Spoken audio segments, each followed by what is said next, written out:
कभी रामपुर के CRPF camp पर हमला हो जाता था।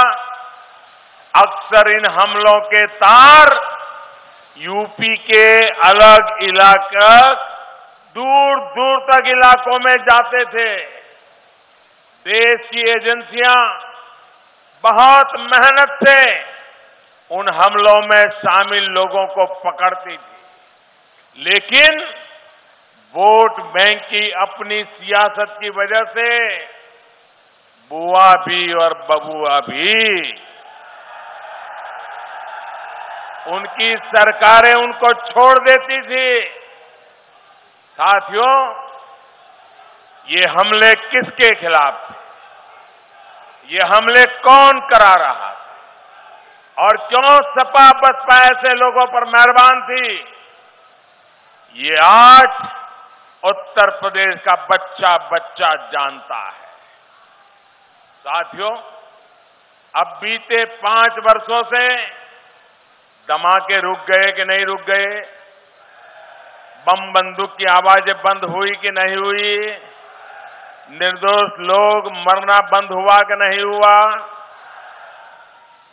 भाइयों बहनों, धमाके इसलिए रुक गए क्योंकि दिल्ली में आपने एक चौकीदार को बिठा दिया है। आतंकियों को पता है कि वो एक गलती करेंगे तो मोदी उन्हें पाताल में भी खोज करके सजा देगा।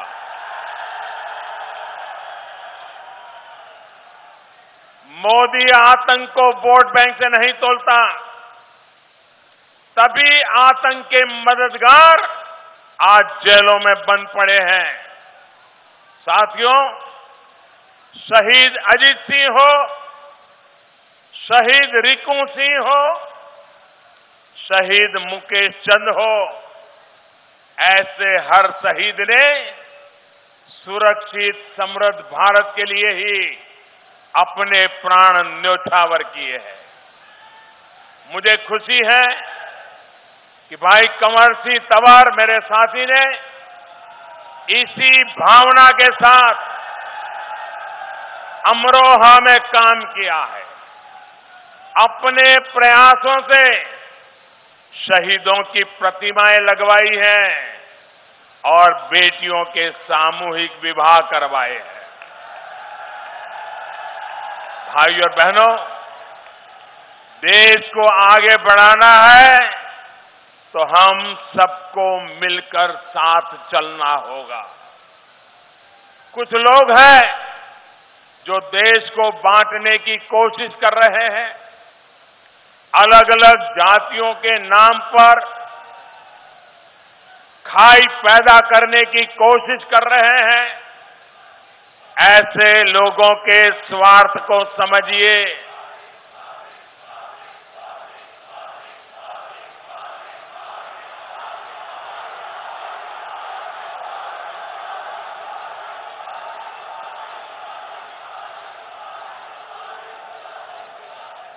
आप मुझे बताइए, अरे जब दुनिया में देश की पहचान ही नहीं रहेगी तो फिर इसका खामियाजा एक एक हिंदुस्तानी को भुगतना पड़ेगा।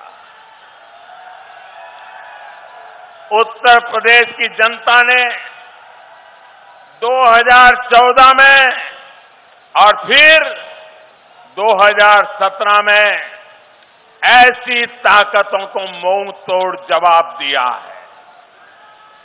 सबका साथ सबका विकास के विजन पर चल रही हमारी सरकार, एक भारत श्रेष्ठ भारत के संकल्प पर चल रही हमारी सरकार देश की पहचान को और मजबूत करने के लिए प्रतिबद्ध है।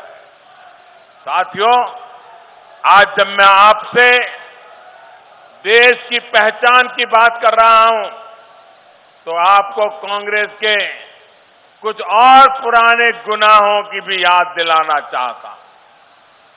सिर्फ एक परिवार की पहचान बनाने के लिए, सिर्फ एक परिवार के कुछ लोगों की प्रतिष्ठा के लिए, एक परिवार के स्वार्थ की सिद्धि के लिए कांग्रेस ने बाबा साहब आंबेडकर का भी अपमान किया था।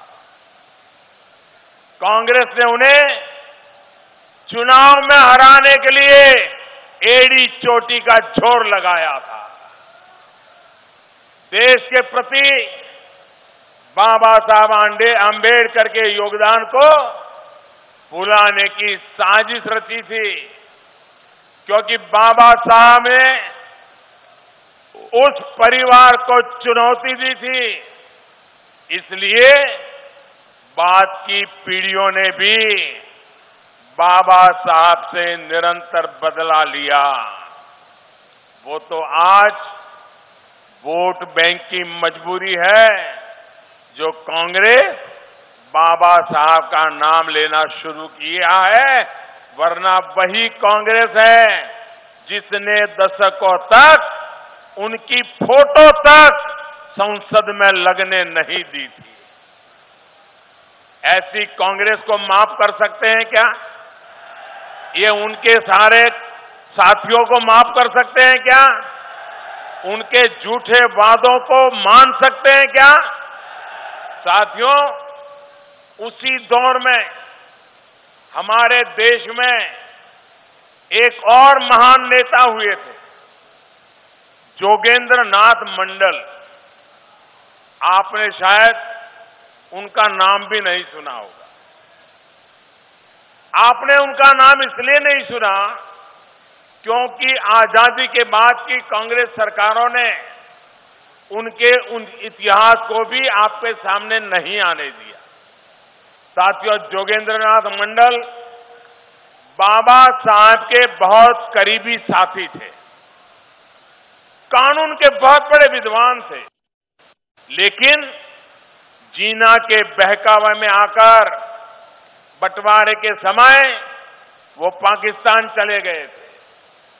वो पाकिस्तान के पहले कानून मंत्री बने, वहां का संविधान बनाने में बड़ी भूमिका निभाई थी, लेकिन इसके बावजूद पाकिस्तान में उनको अपमानित किया गया। एक विशेष वर्ग का होने की वजह से पाकिस्तान में उनका जीना मुश्किल कर दिया गया। वहां के हालात ने उनका भरोसा तोड़ दिया। वो इतने दुखी हुए कि पाकिस्तान छोड़ करके भारत की शरण में आ गए। लेकिन पाकिस्तान से वापस आने के बाद तब की कांग्रेस सरकार ने उनके साथ उससे भी ज्यादा बुरा किया। अपनी मृत्यु तक वो बहुत ही मुश्किल परिस्थितियों में रहे। आज मैं आपको उनके बारे में इसलिए बता रहा हूं क्योंकि इतिहास में छिपे तथ्यों को जानना और उनसे सबक लेना जरूरी है।